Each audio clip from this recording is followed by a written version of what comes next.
this is Olga, and today I want to share with you some tips and just some thoughts about picking your Reiki Master to learn with.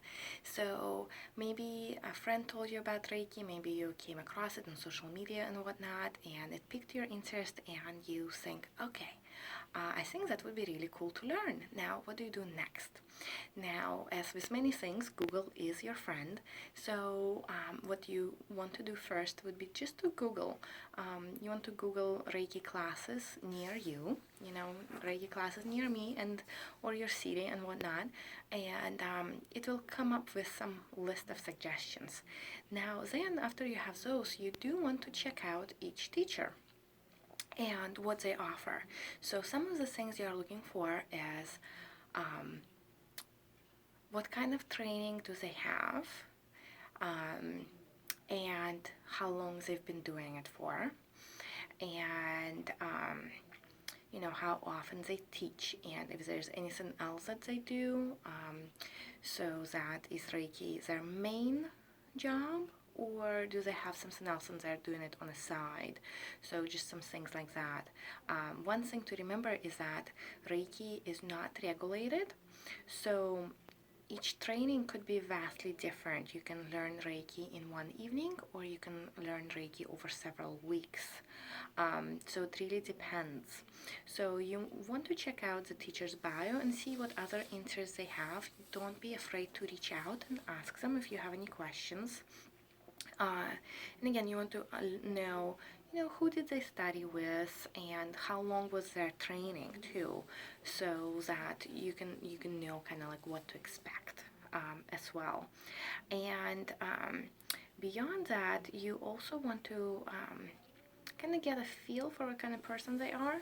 So of course, it's important to know how long a person has been teaching, but there are great teachers that are just starting, right? So just because someone is new in teaching doesn't mean that they don't know what they're talking about. One thing, if someone is new in teaching, that you might want to be a little bit more open, that there might be a little bit more flexibility, or kind of it's not necessarily all settled yet. They might not have figured out all the administrative details and how to run a class. I know when I started, I used to run over quite a bit. So just those kind of things, their training, who they studied with, how do they teach. And one thing that might be important as well is to find out whether they offer hands-on or hands-off Reiki. If there's a difference to you, then of course you would want to know what style the teacher practices.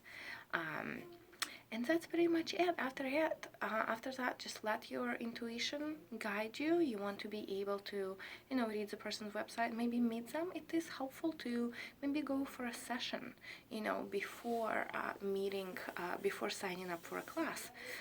So I have plenty of people that don't do that, but it is kind of, it might be something that you want to do just so you can get a better feeling for the person. You always want to feel good and uplifted, and you want to feel like there's certain, you click in some way. You don't need to be like, oh my god, I love this person so much, but you need to relate on some level. So, and those are my tips. So check out their training, check out how long they've been in business, check out what else they do, whether Reiki is a part-time or a full-time job. That could be important just based on their experience. So whether they practice in addition to teaching, again, more hands-on experience that will translate to a better class, or different class, maybe not better, and then go with your gut. And for answers to those questions for me, check out my next video.